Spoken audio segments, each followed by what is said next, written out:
Hello, good afternoon, and welcome to the Midday News on Sri FM 92.7. My name is Beatrice Adu. The news is also live on Kesmi 107.1 FM and across the world at 3news.com. Coming up in the next 30 minutes. This afternoon, as Board of Inquiry commences investigations into fatal helicopter crash, a retired Air Force officer, Wing Commander Patrick Sogbojo, urges investigators to focus on what could have caused the chopper to fly low. We are all trained, all type of emergencies. But now we are talking about an air crash. An air crash is not like a runway that you couldn't land, but you are flying over a forested area. We'll bring you more. There's also forensic tests to ascertain the remains of victims of crash to take between 6 to 12 hours. Meanwhile, floral tributes continue to as dignitaries and ordinary Ghanaian troop to Jubilee House to honor the memories of the fallen compatriots.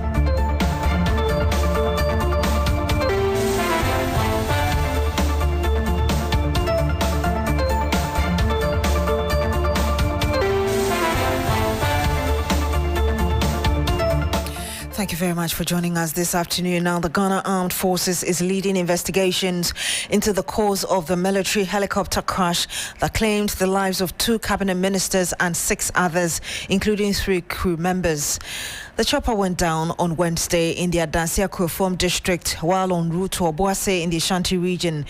Charred remains of the victims, among them Defense Minister Dr. Edward Omane-Boama and Minister for Environment, Science and Technology Dr. Murtala Ibrahim, have since been retrieved with samples flown to South Africa for further forensic tests. President John Mahama, in an address to the nation last night, confirmed that the flight data and cockpit voice recorders had been recovered from the crash site. He said a board of inquiry has been set up to establish the cause of the crash. These gallant men each served Ghana with distinction. And as we mourn, questions about the cause of this tragedy are only natural and important. And I want to assure the families and the nation that the Ghana Armed Forces has initiated a full and transparent investigation into the circumstances of this crash. An investigative board of inquiry has been set up to investigate the cause of the crash. The flight data and cockpit voice recorders have both been retrieved. All 8 of the bodies of our departed comrades have been retrieved, and the government is in close touch with the bereaved families about identification of the bodies and final interment. In this moment of national grief, let us remember that we are above all Ghanaians, united not just by our nationality but by our shared hope, our shared humanity, and now our shared sorrow. Let us set aside our differences and offer our collective compassion to the bereaved families. This is not a time for division, speculation, or political point scoring. It is a time for strength, for empathy, and for the enduring Ghanaian spirit that still stands tall when all else has failed. President Mahama also announced that there will be a state burial for the victims and outlined the program of events leading up to the funeral. On Saturday, 9th August at 5 p.m., the nation will gather at the forecourt of the State House for an evening of reflection and memorial in honor of our departed colleagues. Books of condolences will be opened simultaneously at the Ministry of Defense, the Ministry of Environment, Science and Technology, the Ministry of Foreign Affairs, the Ghana Armed Forces headquarters, and the National Democratic Congress headquarters, and also the head office of NADMO from Sunday, 10th August to Thursday, 14th August. On Friday, 15th August, an interdenominational state funeral will be held for the 8 heroes at the Black Star Square. My brothers and sisters, my fellow countrymen and women, may God bless their souls, and may God bless our homeland, Ghana. And you heard President John Mahama in that address to the nation last night. Meanwhile, retired Air Force Commander, Wing Commander Patrick Sogbojo is urging investigators probing the crash to focus on what could have caused the chopper to fly so low. He explained that although helicopters generally operate at low altitudes, collisions with tall objects are nearly impossible unless the aircraft is experiencing a major malfunction. If you look at this particular incident, I don't think any pilot will plan a flight unless this is a specific instructions given you. I don't also think they will have any tree in Ghana here which is about 1,000, 2,000 feet. You understand me? So definitely you'll be flying above that one, but you'll not go and fly a treetop.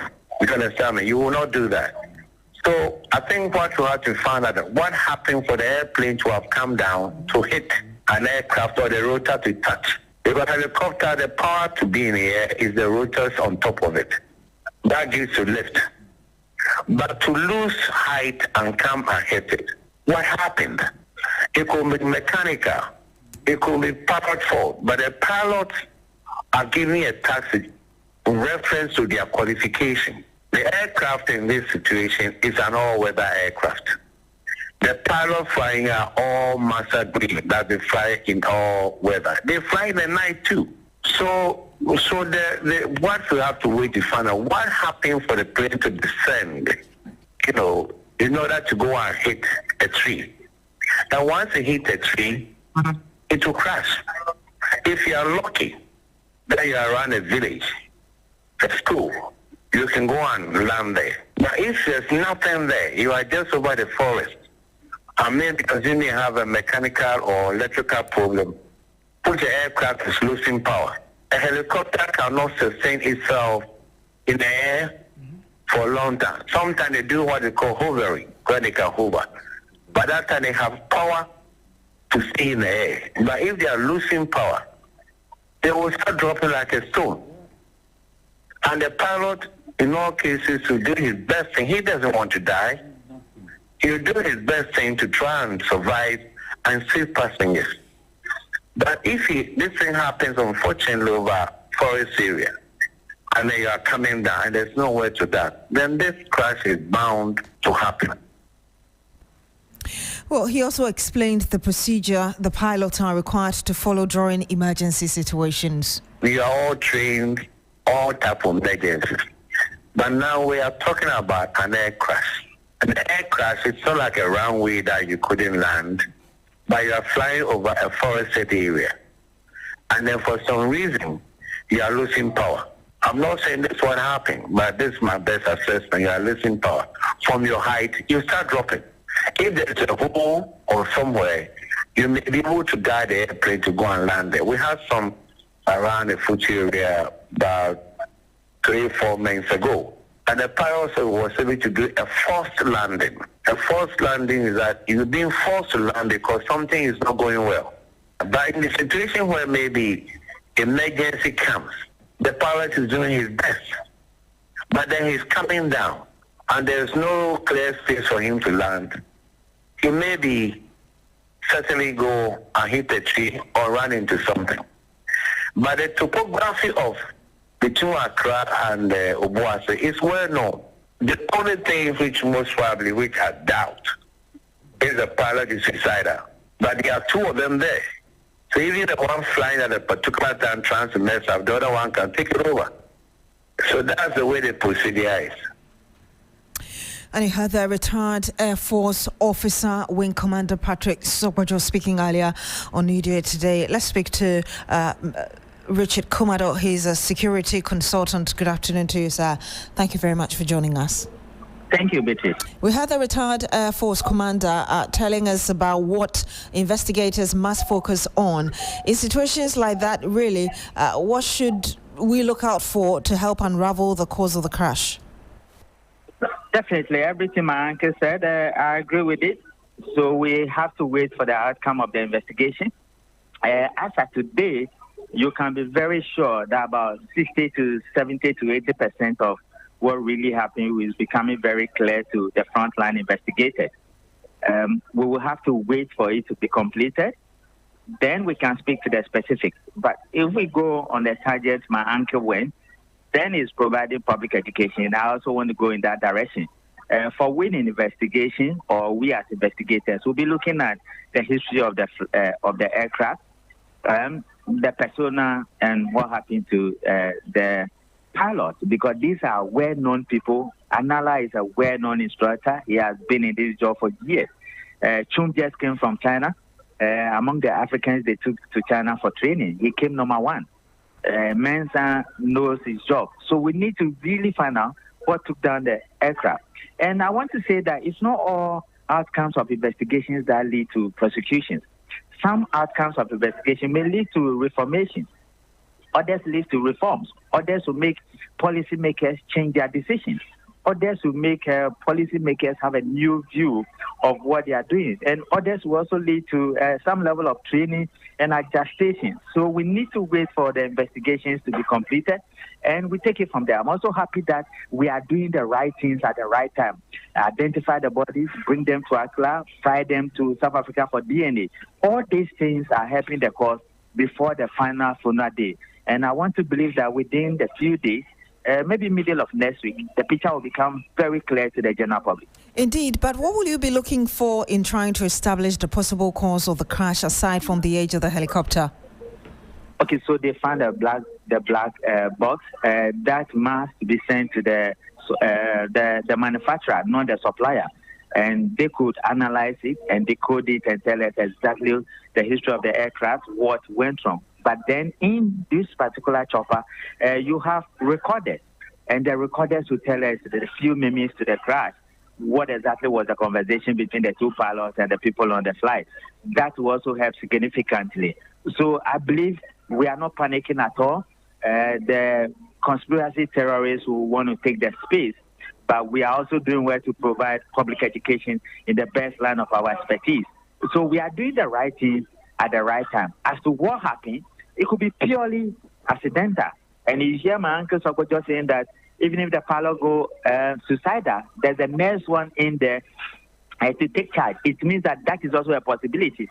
Or something hit them, or somebody carried something onto the aircraft, or something. It could be something. And for we in investigation, we will not leave any stone unturned. We want to go all stretch out and make sure we affirm and confirm the truthfulness or the otherwise or what we might be known about this particular aircraft and what led to the fall.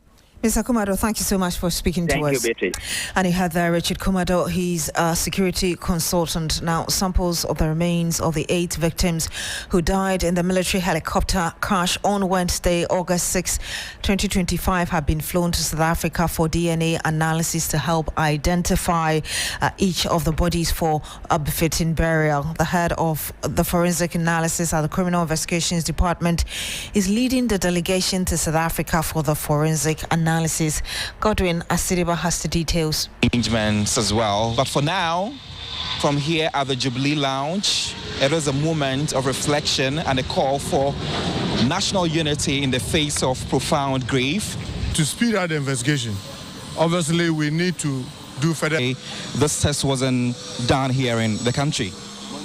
Well, even if anything at all is done in the country, sometimes we may require further confirmation outside the country.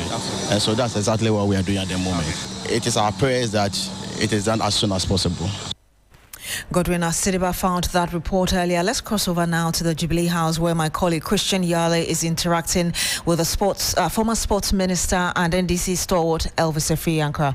Going forward, any prophet, pastor, man of God, church member who sees any vision, prophecy concerning the government or anybody in government leadership, they should contact the office. We've provided an address, we've provided a WhatsApp number so that we can handle all those things and engage. I feel very sad when people bunch all the men of God together, because I've been working with them all my life, over 40 years. And there are genuine and good and sincere men of God and prophets. It's unfortunate that because of the deeds of some of them, people bunch all of them. There are genuine prophets, there are genuine men of God. And so we're also appealing to our men of God. Now, when it comes to very sensitive national issues, issues that have to do with the nation, the leadership of the country, we have provided this channel and this platform. We humbly ask them that they should use that channel, because sometimes the way the issues will come out is also problematic, and that is what leads to the reaction and the backlash. So now we've created a formal structure and a system by which people can now channel all these prophecies and visions and messages, and we have a team of very competent pastors, prayers, prophets, evangelists, and we'll engage them. And what needs to be done will be done. When it comes to spiritual matters, it's not everything that has to be in the public domain. There are many things that happen under quiet behind the scenes. So we urge that everybody should cooperate. So let me see if I'm able to briefly and quickly engage some of the prophets around. I know that there are a number of them. Prophet Nigel Gazy, for instance, who is here. Prophet, just some few words on the issue, the tragedy that we are dealing with. It's unfortunate. Let's take prophecy seriously. Let's take our personal relationship with the Lord Jesus seriously. But taking prophecy seriously, one concern is how it is communicated and what you do to intervene. Yeah, we'll try our best, but after the prophet has prophesied, intercessors must take over. The recipient of the prophecy must also be serious about the prophecy. Let's not trash prophecy, because prophecy is real. God rules in the affairs of men, and whether you like it or not, there is evil. And so let's do our best not to trivialize and trash prophets. But how sad are you? We should forge ahead in national unity and not politicize their deaths. We should all have recourse to their legacy they left ahead in national unity and not politicize their deaths. We should all... And you have the acting Chief Justice, Justice Paul Bafo Boni. Meanwhile, the Center for Democratic Development, CDD Ghana, says Wednesday's tragedy must spur the government to intensify the fight against illegal mining. Let me just read a bit of that to you. It says the Ghana Center for Democratic Development, CDD Ghana, extends its deepest condolences to the families of the 8 individuals, among them the Minister of Defense, Dr. Omane Boama, and the Minister of Environment, Science and Technology, Dr. Mutala Mohammed, who tragically lost their lives in a helicopter crash. On Wednesday, the 6th of August 2025, we also expressed our sympathy to the President and Government of Ghana, the Ghana Armed Forces, and the National Democratic Congress, all of whom have lost dedicated and distinguished members in this national tragedy. In this period of grief, we urge the public and media to show compassion, respect the dignity of the deceased and the privacy of the bereaved family. CDD Ghana also support calls for thorough investigations into the cause of the accident. The passing of these officials who died in service to the nation while en route to Obuasi, Ashanti region, to launch a government initiative against illegal mining should strengthen our resolve to intensify the fight against this destructive practice. I read the last paragraph to you, and says, our thoughts and prayers remain with the families, friends and colleagues of the deceased and with the entire nation during this time of mourning. And of course, you find the full one of the full statement on our website, srenews.com. Some 21 minutes past the hour of 12 here on the Midday News on Sri FM 92.7. Let's bring you a bit more on this, because extractive sector consultant Kwame Jantua is also saying that the death of the 8 victims should galvanize efforts to clamp down on galamsey or illegal mining. You ask yourself, should we not, as a nation, use this as the fulcrum to do what? To handle galamsey? I would suggest that the bust of all these individuals, like we did for the judges who were killed, should be placed probably in their various houses or in a place to signify the finality of ending galamsey. Because why were they in that helicopter? They were going for a program that would help structure galamsey. No be so? No be so? Yeah. And so we should do something that one day we can look at them and say, these were the people who helped us end this tragedy. And I hope those who are doing galamsey will take a step backwards and say to themselves, this act must stop. And I've said it on this platform before, President Mahama should be ruthless.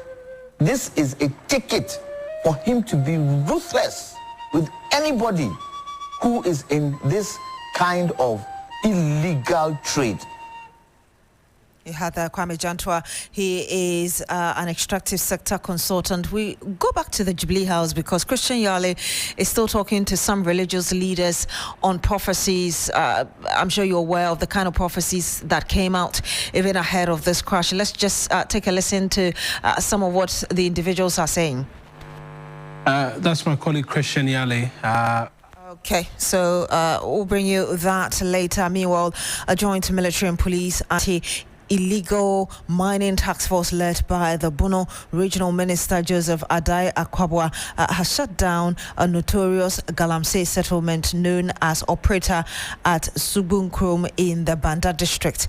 The operation lasted for more than 10 hours, where security forces seized mining equipment, demolished and burnt structures housing over 2,000 illegal miners, and also arrested some suspects.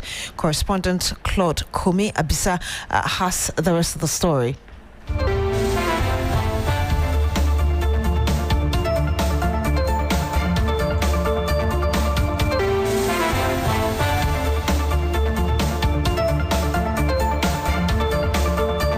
The crackdown, led by the Bono Regional Minister Joseph Adai Akwabwa, with over 100 security personnel comprising the 3rd Infantry Battalion of the Ghana Armed Forces and Ghana Police Service, stormed Operator, destroying illegal mining sites and confiscating equipment. During the operation, authorities seized 11 excavators, 16 motorbikes and several tricycles from the miners. Numerous chamfine machines were also destroyed along the Tyne River in a bid to halt the ongoing environmental destruction caused by illegal mining. Bono Regional Minister Joseph Adai Akwabwa, who sanctioned the operation, said the effort will not be a one-off intervention. You could see what we have done. One of the communities is now a dead town because we have burnt everything there.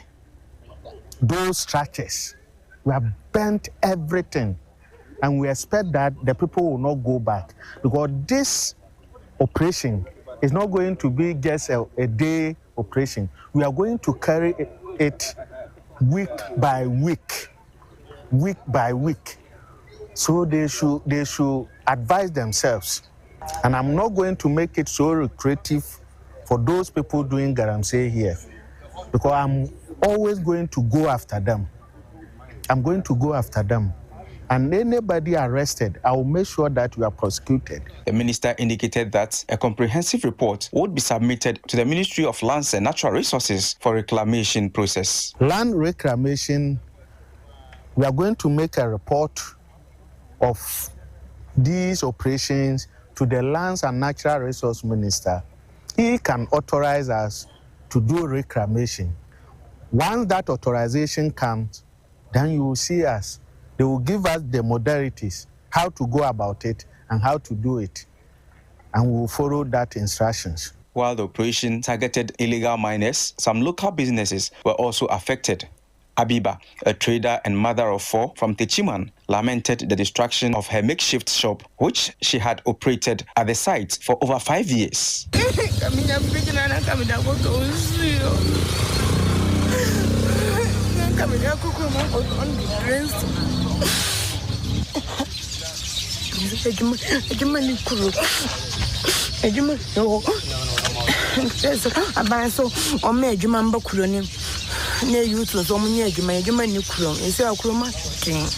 With authorities taking a firm stance, it is hopeful that sustained efforts will help reclaim the region's natural resources from illegal miners.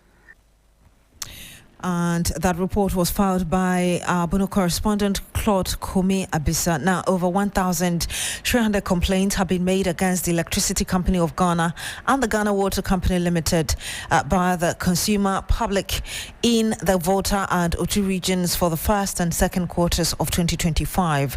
This figure, according to the Public Utilities Regulatory Commission, marks a high turn in complaint against the two companies as against what has been recorded for the same period or was actually recorded in the last 5 years. Volta Regional Correspondent Faisal Abdul Idris joins us with some details on this development. Faisal, if you can tell us really what constitutes this amount of complaints against the ECG and the Ghana Water Company in your region.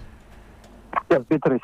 So you will recall that at the start of this year, between January to June, some 2 months back, there were issues of a break in water supply to residents and households in Ho and other parts of the Volta region.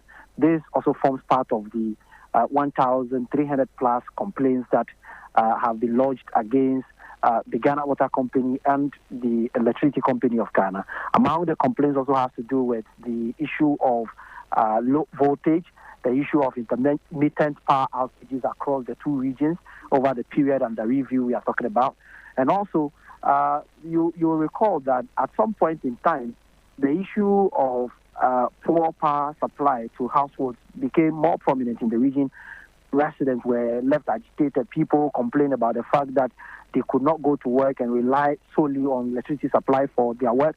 And so that largely constitutes the total number of complaints we are talking about, which has since been recorded by the Public Utility Regulatory Commission.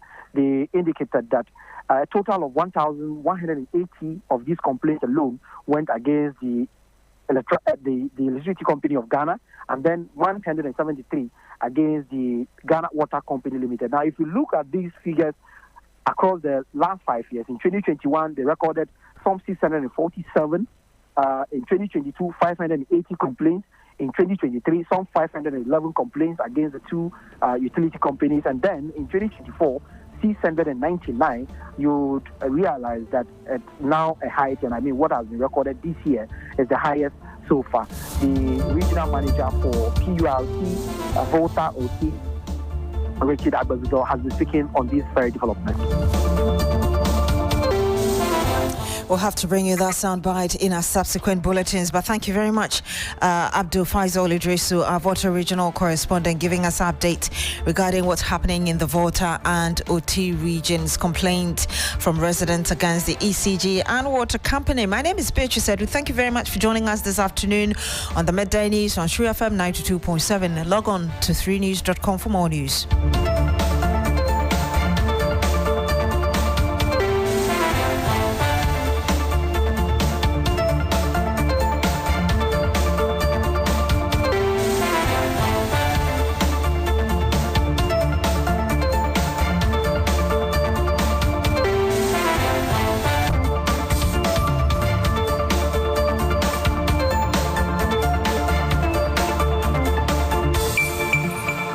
Follow us on social media, Twitter at 3FM927, Facebook at 3FM927, and also on 3news.com.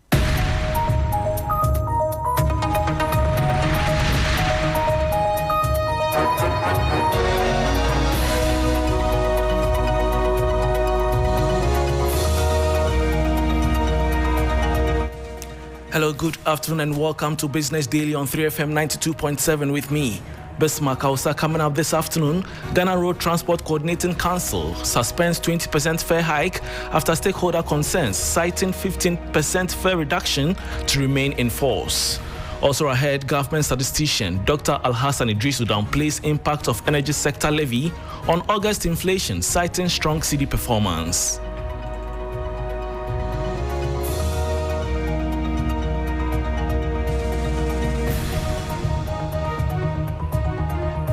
In spite of that increase, other counteracting factors may dampen the impact of the increase. And Bank of Ghana Governor Dr. Johnson Esiama justifies decision to cut policy rate by 300 basis points, citing need to balance inflation control with economic growth. If you participated in our meetings, you will understand why we don't just do it that way. The question is, if you cut by 600 basis points, we call something the upside risk and then the downside risk. These stories and others lined up for you. Please stay.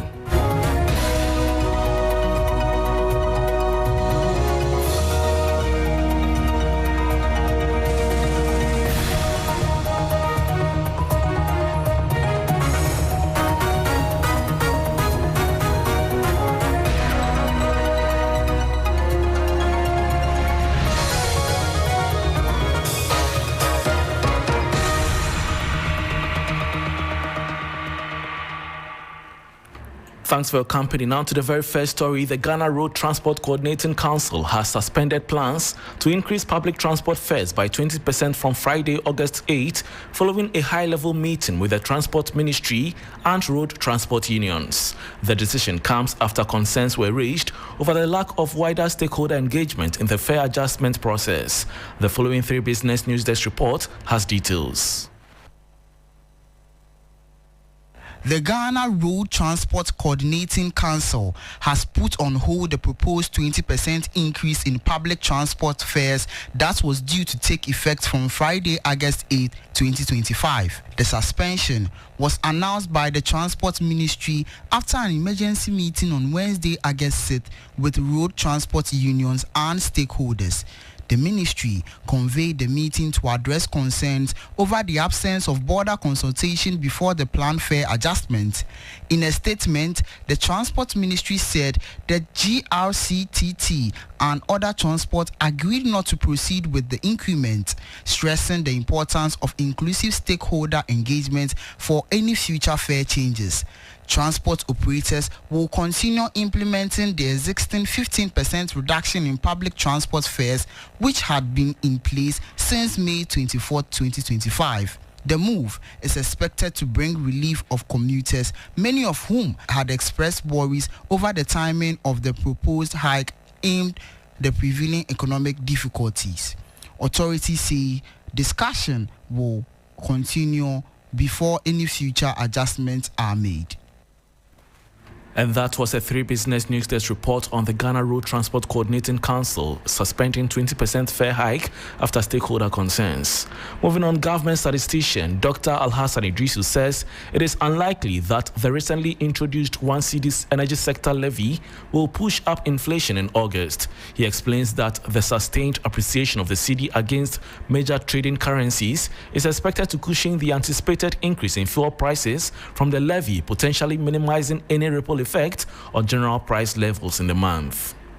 In spite of the increase in the petroleum prices by 1 Ghana cedis per litre, in spite of that increase, other counteracting factors may dampen the impact of the increase so that the overall impact on inflation we may not see an increase, after all, because of other factors. So for example, if the cedi continues to appreciate, because we import fuel into the country, right? And once you import the fuel, you're using, FX. So if the cedi continues to appreciate, so it means that yes, government may have imposed a 1 Ghana cedi, but because of the appreciation of the cedi, it would dampen because then the price that you would import the product in cedi value would reduce. Yeah. So that may actually not lead to inflation. So that's one such example. So one has to be careful in jumping into a hasty conclusion that because government has imposed 1 Ghana cedi per litre, it will necessarily lead to an increase in August inflation or inflation to come. That's why I had to take my time to explain all other things being equal, etc. And then also to ensure that you look at it from the medium to long-term perspective. And that was government statistician Dr. Alhassan Idrisu downplaying any impact of the energy sector levy on August inflation, citing strong performance of the cedi. This is still Business Daily on 3FM 92.7 with me, Bismarck. Also to some other stories. West Africa-focused Tallow Oil on Wednesday lowered its 2025 production forecast to account for the sale of its Gabonese assets as the company continues to streamline its operations to boost performance and reported a first half loss. Its shares fell 10% in early trading. Tallow now expects output of 40,000 to 45,000 barrels of oil equivalent per day for the year, down from 50,000 to 55,000 barrels projected earlier. The company reported a loss after tax of $80 million from continuing operations for the first half, compared with a profit of $106 million last year, driven by lower revenues, impairment charges, and higher costs. Before we go, Governor of the Bank of Ghana, Dr. Johnson Isiama, has defended the central bank's decision to cut the policy rate by 300 basis points instead of 600 basis points some industry watchers had expected. According to Dr. Isiama, the decision was taken to carefully balance inflation management with the need to support economic growth while also managing potential associated risks. My colleague Michael Obodu has the details. The policy rate had recently been reduced from 28% to 25%, the largest drop in over a decade. Some analysts had criticized the cut as insufficient, arguing that current macroeconomic indicators provided room for a more aggressive easing of monetary policy. But speaking at an event organized by the Chartered Institute of Bankers Ghana, Dr. Isiama said the bank remained committed to further easing and assured that a more significant drop in the policy rate was likely before the end of the year. Some people were asking, why didn't we cut by 600 basis points or more? And if you participated in our meetings, you will understand why we don't just do it that way. The question is, if you cut by 600 basis points, we call something the upside risk and then the downside risk. For example, if for any reason the cedi depreciates again, right? And it could be caused by anything. Meanwhile, speaking at the same event, the Chief Executive Officer of the Chartered Institute of Bankers Ghana, Robert Jato, disclosed that a recent survey conducted by the institute found nearly 70% of banking industry stakeholders believe the policy rate has been effective in curbing inflation. More than 80% expressed optimism about further rate cuts in upcoming announcements. Generally, bankers indicated that they have high confidence in the current macroeconomic environment and that they expect that confidence to trend higher. In terms of whether they expected the interest rate or the monetary policy rate to come down, as high as close to 85% said yes. And that was a report by my colleague Michael Obodu, ending Business Daily on 3FM 92.7 with me, Bismarck Ausa. For more business stories, please check out our website 3news.com. Urban Blend is next with Black